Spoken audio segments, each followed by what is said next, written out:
So let's add a subdivision surface, and we'll drop our symmetry object underneath the subdivision, and you can see, shows you what it's going to look like as it's smoothed out. We want to add a little bit more detail here around that mouth. So let's turn this off temporarily. Now to sharpen up the lip, we can use our knife to do that, add what's called support edges. So let's select the cube. We'll use our knife with the loop mode selected. And I want to tighten up this edge right here, so I'm just going to add one right around there. If we take a look, you can see that that now tightens up that lip. Now, this is going to be a very important area. Let me get out of this tool here. This corner of the mouth is going to actually be a really important area on any of your characters, even something that's really simple and cartoony. If you do this incorrectly, it's going to be very obvious that this is, you know, it's going to really show if you do this wrong, because you really want that fold to be there. It's kind of a fleshy fold around the edge, and it's sort of tucked under. And you can get what's called kind of a fishhook look if you don't spend some time on this area. So I'd spend a little bit of extra time on that area. Let's use our knife, though, to start to get a little bit more detail around there. So let's go to line. I'm just going to start up here and draw across. I'm going to cut across here and come down, and then across the front and all the way back around. Okay, so we have these two triangles here. Let's grab these. I'm just going to weld those together. And let's do the same thing down here. And I'm just going to move it back a little bit. So I want to sort of tuck in this upper lip, and so let's go ahead and bring this kind of down and in. Okay, we'll kind of pull that out a little bit.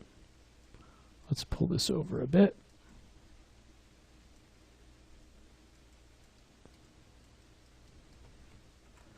And let's grab this edge right here. I'm just going to pull this one sort of up a little. And so you can see where this is still kind of bulging out right there. We want to have a little bit more geometry in there to work with. So let me actually pull this in a little bit as well.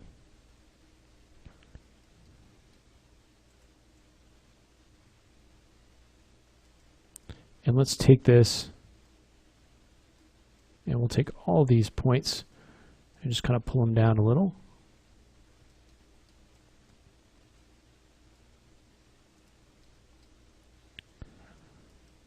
And you can spend a little bit more time if you want to come in and add an extra loop in here.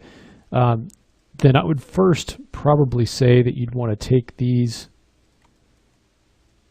edges down a little bit. Probably take these up.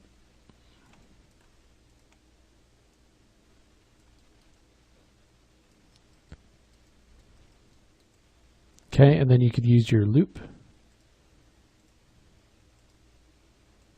to add another edge right in here to kind of help you define that a little bit more. Kind of bring this up, and then this one will kind of pull out a little bit more and give it just a little bit more definition there on the corner. Okay, and then you can start to shape the lips a little bit more. Now we don't have a ton of geometry to work with because we're working pretty low res, but you can come in and add, you know, if you build your head with a little bit more resolution there, then you have more points that you're able to move around to create a little bit more of a shape there. But I like the fact that this is sort of overhanging. So I'm going to even move that down a little bit more, and you can go into your subdivision surface and kind of see what the result will be. And so I wanted to definitely sort of come in and overlap a little bit. Maybe take this one and move it up. So something like that will work.